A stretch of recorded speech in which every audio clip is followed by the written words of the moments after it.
Hey everybody, we are back for another edition of the Prep Preview, the Pantograph Prep Preview. I'm Assistant Sports Editor Joe Deacon, and with me again is Sports Editor Randy Kindred. Hello, Randy. Hi, Joe. How you doing? Good. Yourself? Good. Good.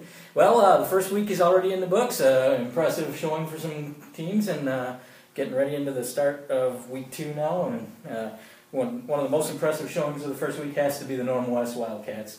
Unranked, they go to Peoria Stadium, beat number 3 Peoria High, a huge offensive game for the Forrest brothers. Yeah, they rolled up 70 points on the defending 5A state champs, and the 4 touchdowns for Genesis Forrest, 3 for Armani Forrest, his younger brother, and so that was just they could not have asked for a better start to their season, and as weird as it sounds, holding Peoria High to 46 points is a pretty good job defensively because they just score like crazy. Yeah, especially if you harken back to their game from last year. I mean, the Wildcats have been a potent offense for more than a year now, so that's not surprising that they scored that much. But that was a shootout game with Peoria last year. They came down the other way. And quite a start for West, and they earned them some recognition, up to number 5 in their first entry into the Class 6A poll. Yeah, I think that's very much deserved. I mean, not only to beat Peoria High, but to do it on the road like that, it caught everybody's eye around the state, I think.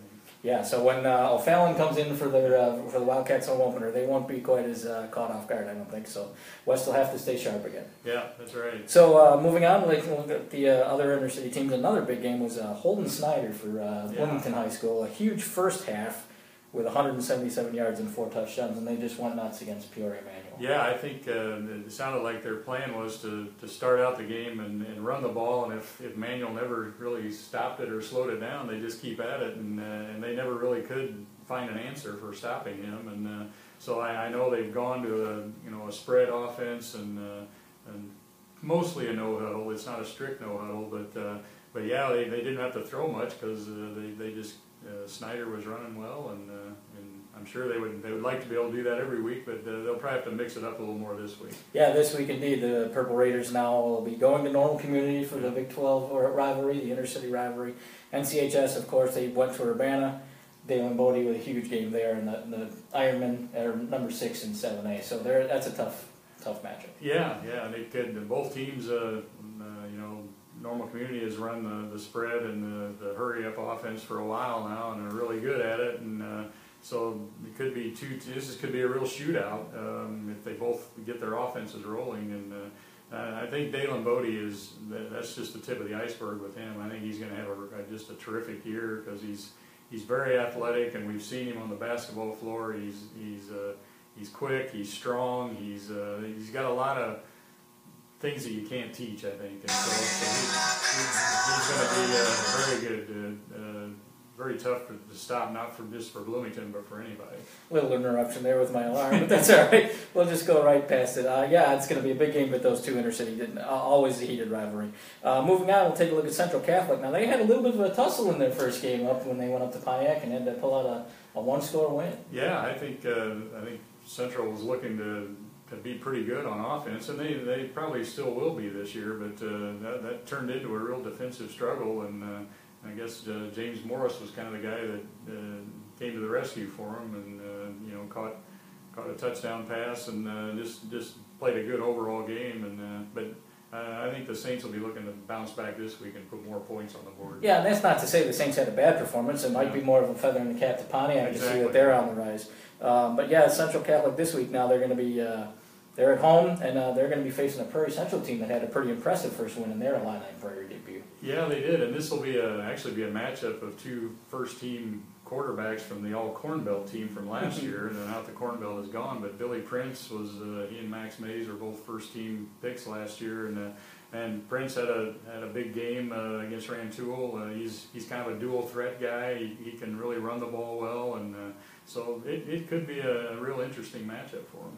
And taking one look at the other intercity team, of course, is U High. Obviously, we knew their first game in the Central State 8 was going to be a bit of a tough one at Springfield. They managed to get a little bit rolling in the second half. They were already down a bit, but U High is going to look to bounce back this week when they face their home game against Decatur Eisenhower. Yeah, I think being at home will be a lift for them, and like you said, they did have some positive things happen in the second half last week, which I think that's something they can build on. There are a lot of things that are new there, and a new coach and a new league and all those kind of things, and it's just going to take a while to get it to all come together. But I look for them to bounce back and have a pretty good performance this week. We already touched on Billy Prince and Prairie Central's win over Rantools. That's the key game in the Illini Prairie. But taking a look back at the Heart of Illinois' opening week, too, one of the more interesting showings was a 6-0 win for Ridgeview Lexington over Leroy. Yeah, that's a real feather. And I mean, to shut out anybody in that league is a pretty impressive defensive effort. And Leroy always has a good running game, and to shut them out is a pretty good feather in their cap. And I think they won, I think, 3 games last year. They're looking to get something built there, and I think they're off to a good start at that.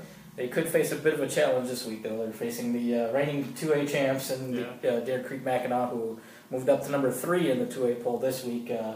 And obviously DMAC program that's rolling. They won big last week at home against Tremont with the shutout. And that's going to be a tough challenge for the Mustangs. Yeah, that'll be obviously a step up, and anybody who faces DMAC this year is going to have their hands full, even though they did lose a lot of talented players from last year, but they're still awfully good, and they just got a great system rolling right now.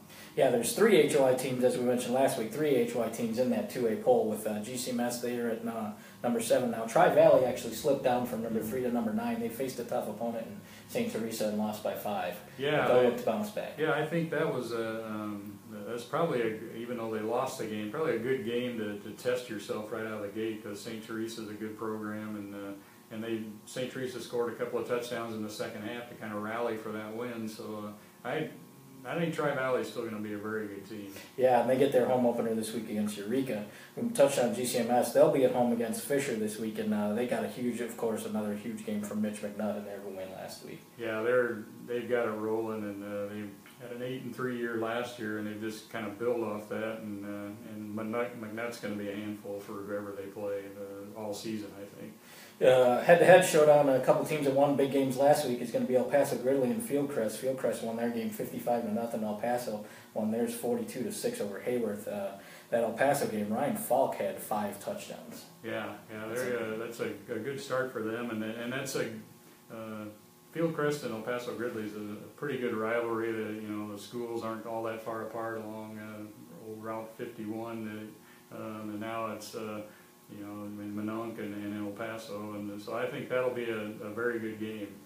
Now, lastly, we're going to touch on the Streeter Bulldogs. Yeah. The area team up a little bit north. John Beckendorf, senior quarterback, he keyed the Bulldogs to a nice opening win over East Peoria. They're going to get their head to Peatone this week. Yeah, it was good to see them get off to a good start like that. I think they're starting to build a little positive vibe there. Brian Hassett's the former Prairie Central coach is there, and they've got an experienced quarterback there, and I think he's got a couple of good receivers, and so it could be kind of a fun year for Streeter, I think. Well, that's going to do it for our show this week. Be sure to stay online at Pantograph.com for results as they come in Friday night, and pick up our section on Saturday morning for all the coverage of all the area teams. Thanks.